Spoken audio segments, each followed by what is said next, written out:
Fala pessoal, sejam bem-vindos ao canal Estudando Física. Hoje estudaremos sobre a associação mista de resistores. Todos atentos que a aula já vai começar.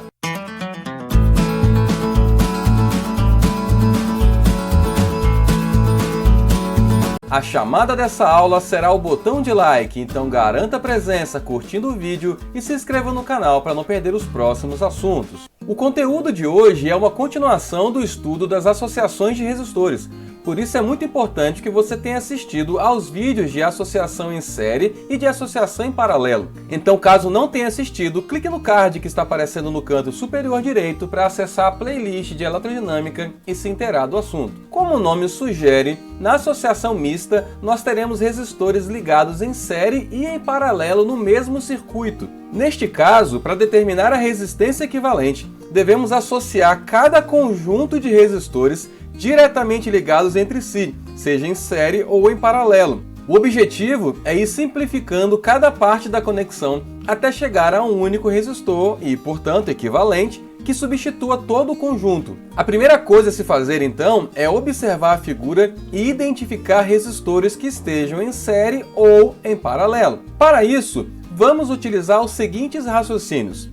Em série, os resistores estão em sequência e são percorridos pela mesma corrente. E em paralelo, os resistores estão ligados nos mesmos pontos. Como assim? Bom, vamos olhar para esse circuito. Se analisarmos o caminho da corrente elétrica, vemos que ela sai, por exemplo, aqui do ponto A. Ao chegar nesse ponto, nessa bifurcação, essa corrente se divide em outras três, uma para cada um desses resistores. Essa corrente aqui, ao chegar nessa bifurcação, novamente ela vai se dividir. E essa aqui, ao chegar nessa bifurcação, também irá se dividir. Observe que essa corrente elétrica que passa por esse resistor é a mesma que passará pelo resistor de baixo. E ela vai encontrar as correntes que estão descendo aqui, vão se juntar nesse ponto e passar por esse resistor. Da mesma maneira, essa corrente se encontra com essa e chega aqui no ponto B. Voltando então para o nosso raciocínio, o que nós podemos observar?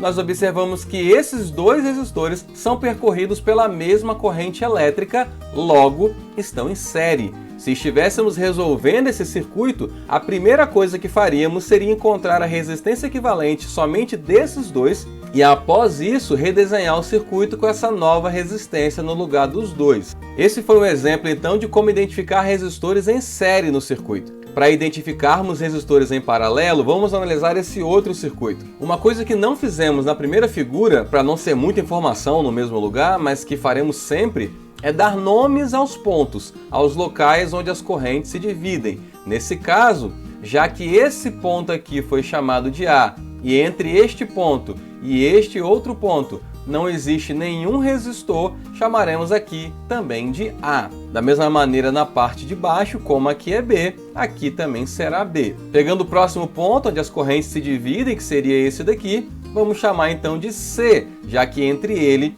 e esse outro ponto existe um resistor. Observe que aqui a corrente também divide, mas entre este ponto e esse aqui não existe um resistor. Então aqui também chamaremos de C.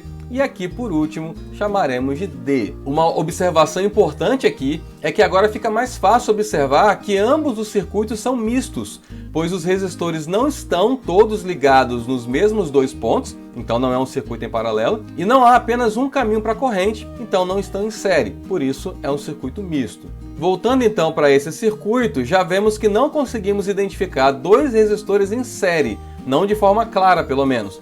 Todavia, vemos que esses dois resistores estão ligados nos mesmos pontos C e D, ou seja, eles estão em paralelo. Novamente, se estivéssemos resolvendo esse circuito, iríamos encontrar a resistência equivalente desses dois e, após isso, redesenhar o circuito com essa nova resistência no lugar dos dois. A grande sacada desse tipo de problema é que, após substituir dois resistores em série por um equivalente, ele estará em paralelo com outro resistor. E ao substituir dois que estejam em paralelo, o equivalente estará em série com outro resistor do circuito. Ou seja, será só questão de ir reduzindo o circuito aos poucos, até que somente reste o resistor equivalente. Vamos agora resolver exemplos para que isso fique mais claro. Neste primeiro exemplo, mais simples, o objetivo será calcular a resistência equivalente desse circuito. A primeira coisa, portanto, será dar nomes aos pontos. Como podemos ver, o maior potencial está na parte de baixo da fonte, então a corrente vai sair aqui do ponto A, vai passar pelo resistor de 5 ohms, vamos chamar esse ponto aqui de B, vai se dividir e vamos chamar, portanto, esse outro ponto de C. Para ficar mais fácil a análise, vamos desenhar as correntes também. A corrente saiu, então, do maior potencial da fonte.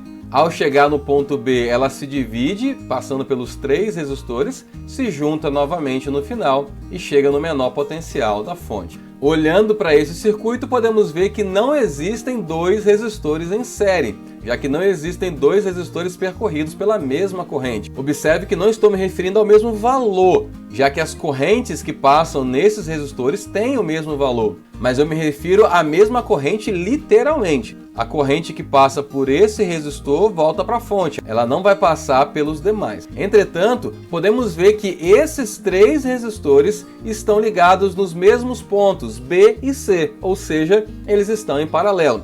Vamos então calcular a resistência equivalente entre eles e redesenhar um circuito após isso. Como vimos no vídeo de casos particulares da associação em paralelo, a resistência equivalente entre resistores iguais pode ser determinada utilizando a expressão REC igual a R, que é o valor da resistência, dividido por N, que é o número de resistores. Portanto, REC vai ficar 30 dividido por 3 e REC é igual a 10 ohms. Observe que no cálculo apenas entraram as 3 resistências iguais e que estão em paralelo. Vamos então redesenhar o circuito colocando esse resistor de 10 ohms no lugar dos 3 de 30. Agora podemos ver que a corrente que passa pelo resistor de 5 ohms é exatamente a mesma que passa pelo de 10, ou seja, esses 2 resistores estão em série. Assim, basta calcularmos a resistência equivalente entre essas duas. Como vimos no vídeo de associação em série, basta somar essas duas resistências, ou seja,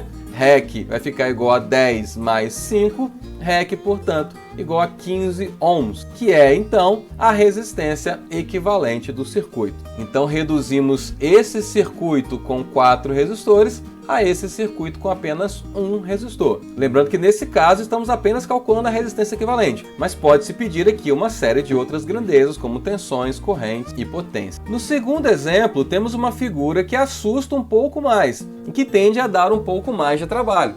Mas a lógica por trás da resolução é a mesma do exemplo anterior, ir fazendo aos poucos. De cara vemos que não existem 2 resistores em paralelo, já que não existem 2 resistores ligados nos mesmos pontos. Entretanto, esses 2 resistores são percorridos pela mesma corrente, estão em sequência, ou seja, estão em série. Sendo em série, basta somar os 2 valores. A resistência equivalente entre os dois será 4 mais 2, ou seja, 6 ohms.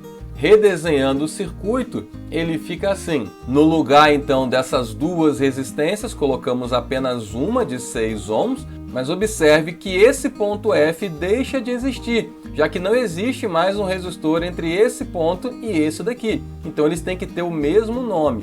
Aqui passa a ser D, então, se quisermos colocar alguma coisa. Seguindo a lógica que eu falei anteriormente, podemos ver agora que esses 2 resistores estão em paralelo. Os 2 estão ligados entre os pontos D e E. Como eles são iguais, para calcular a resistência equivalente, basta dividir o valor da resistência 6 pelo número de resistores iguais, 2. 6 dividido por 2, 3 ohms. Então, no lugar desses 2 resistores ligados entre os pontos E e D, vamos colocar apenas um resistor de resistência 3 ohms. Mudando aqui, então, fica dessa maneira. Entre os pontos E e D, apenas um resistor de 3 ohms. Acabamos de calcular a resistência equivalente de 2 resistores em paralelo. Como eu disse anteriormente, o que nós encontramos estará então em série com o outro, né? Esses 2 resistores aqui estão em série. Para calcular a resistência equivalente, basta somar os 2 valores. REC igual a 3 mais 3, REC igual a 6 ohms. Então agora, entre os pontos C e D, vamos ter apenas um resistor aqui de 6 ohms. A figura vai ficar, portanto, assim. Podemos ver nesse momento que temos 2 resistores entre os pontos C e D, ou seja, os 2 estão em paralelo. E para calcular a resistência equivalente desses 2, é só fazer o mesmo cálculo que fizemos aqui. Como já fizemos, sabemos que a resposta será 3 ohms. Então, no lugar desses dois resistores ligados entre C e D, teremos apenas um resistor de 3 ohms. Podemos ver agora que a corrente que passa por esse resistor passará por esse aqui, então os dois estão em série. Para calcular a resistência equivalente de dois resistores em série, basta somar, como fizemos aqui com os mesmos valores. Portanto, nesse trecho aqui do circuito, teremos agora apenas um resistor de valor 6 ohms. E agora vemos que esses dois resistores estão em paralelo, já que os dois estão ligados em A e D. E para calcular o valor dessa resistência equivalente, basta fazer o mesmo cálculo que fizemos aqui. Como os valores são repetidos, ficou fácil fazer essa conta. Então vamos novamente substituir esses dois resistores por apenas um de valor 3 ohms, ligado entre os pontos A e D. E agora, finalmente, chegando ao final do exercício, temos apenas dois resistores no circuito e eles estão em série. A corrente que passa por esse vai passar por esse aqui, porque não tem outro caminho para ela. Se eles estão em série, basta somar as duas resistências para encontrarmos a resistência equivalente de 4 ohms. E essa é a resistência equivalente do circuito como um todo. Ou seja, reduzimos esse circuito com vários resistores, que parecia uma figura bem complexa, a um circuito com apenas um resistor de 4 ohms. Novamente, isso significa que todo esse circuito aqui, com essas resistências desses valores, exige uma corrente da fonte. Essa resistência de 4 ohms exige a mesma corrente, ou seja, a fonte não sente diferença se tiver apenas essa resistência ou se forem todas essas daqui. O sinal já está batendo, então se ficou alguma dúvida sobre esse assunto, comente aqui embaixo. E quem chegou atrasado na aula, garanta a presença clicando no like e se inscreva no canal. Nos vemos na próxima semana. Até mais!